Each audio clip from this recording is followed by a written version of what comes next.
Hello. It was a cold and rainy day out there today, which meant it was a perfect day for studying.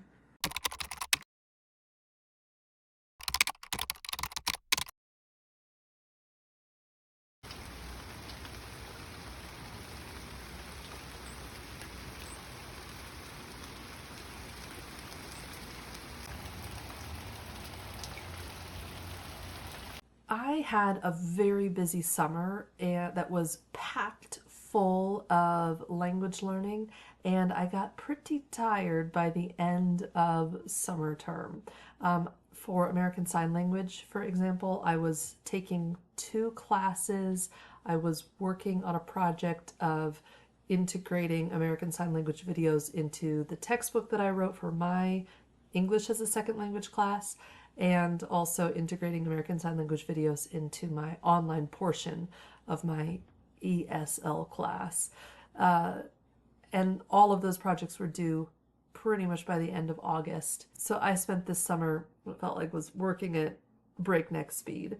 And I'm actually not even quite done with integrating the ASL videos into the online portion of my class yet. That's all right. It'll get done. So at the end of August, I was pretty tired, and I can't say I did very much language learning in September or for the very beginning of October. I am signed up for one ASL class right now, and I'm attending those classes on Saturdays. Except for one Saturday, I completely forgot that I had class and I just watched YouTube videos probably. I don't even remember what I did that Saturday morning, and I realized later in the day that, oops, I had totally skipped my lesson. Oh well. But I am feeling reinvigorated. I am feeling inspired to dive back into language learning. I was, in fact, inspired by this YouTube creator who often does a 100 days challenge at the end of every year to study a language intensively for the last 100 days of every year.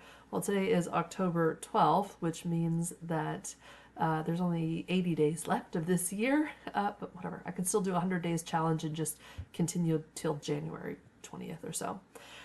So let me show you what my 100 days of polyglottery challenge looks like using my language journal. So this journal is my Life Admin RPG, a habit tracking journal to help me focus on my goals in all areas of life. And this was inspired by a particular YouTube channel that got me into journaling in the first place. So thanks.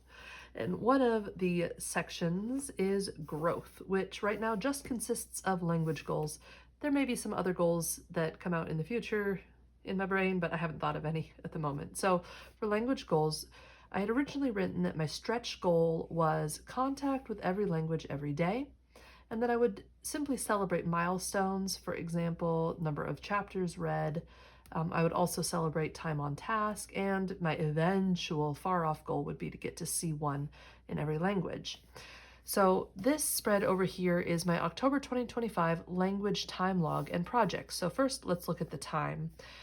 So here we have the dates of October starting from today, October 12th, down to October 31st. And originally this said Spanish 10 minutes, Spanish 1 hour, French 10 minutes, French 1 hour, etc. And I read for 10 minutes in Spanish, so I wrote a little 10 in this box, and then I kept reading, and I had originally thought that I would be adding in numbers for how many minutes I spent, like between 10 minutes and in an hour, or then over an hour, but I actually forgot to keep track of my time today, and then I got upset with myself for not timing it because then I couldn't write down the time, and I realized that probably I would be too engrossed in whatever I was doing to time it properly anyway, and I didn't want this to happen again in the future, so I just changed it to, I kept the 10 minutes the same because that's my bare minimum, but then I changed it to Spanish more, French more, German more, ASL more. So basically, if I hit 10 minutes, great, I give myself a check mark. And if I do more than 10 minutes, I can give myself another check mark. So my basic goal for this 100 days of polyglottery is to have check marks all the way down for Spanish, French, German, and ASL, just in the 10-minute columns. And if I have check marks down the more columns, then yay, more power to me.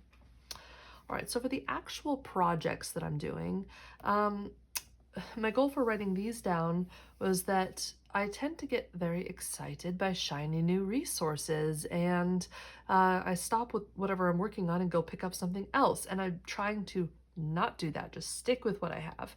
So I'm limiting my menu of options so I don't end up with decision paralysis. So for Spanish, I'm only reading Hábitos Atómicos, this book here. Obviously, it's Atomic Habits by James Clear, which I've never read in English, but I've read a similar book, Tiny Habits by B.J. Fogg. And so the topic is not unknown to me. And my other goal is to take notes on the vocab and write down some quotes. So I'm actually doing that in this beautiful journal.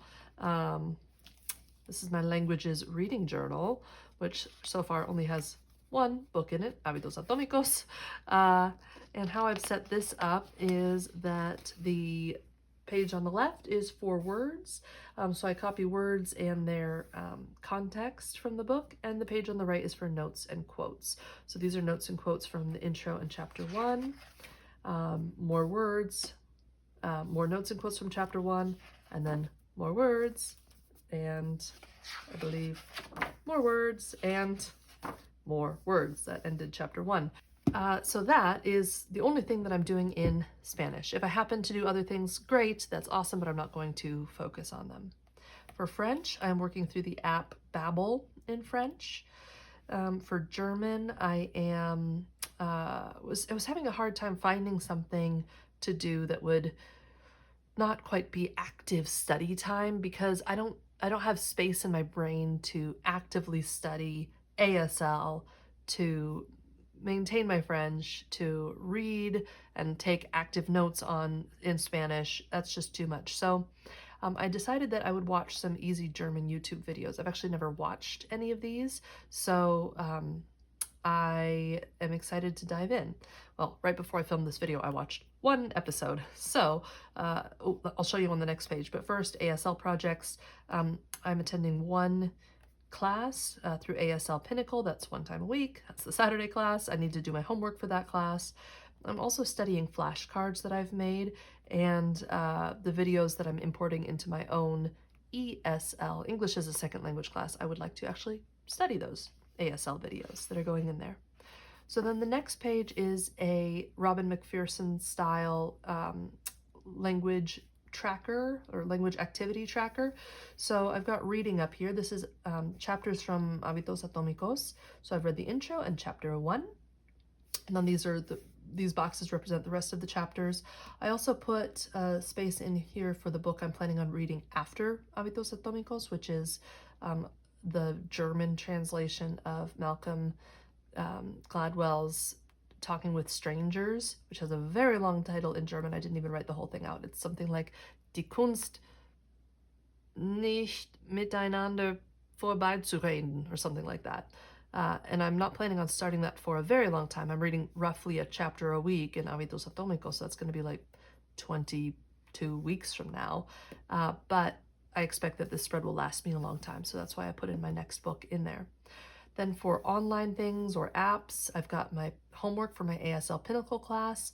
I need to go and check and see which weeks I've actually done homework for. I think I did the week 1 homework, but we just had the week 4 class yesterday, and I don't think I've actually done my weeks 2 or 3 homework yet, so I really got to get on that. And then next year I'm planning on taking ASL Pinnacles levels 2, 3, and 4, so I've left space for those. I assume there'll be 8 weeks of homework because that's how level 1A was and how level 1B is, but just in case there's a different number, I haven't filled in the blanks yet.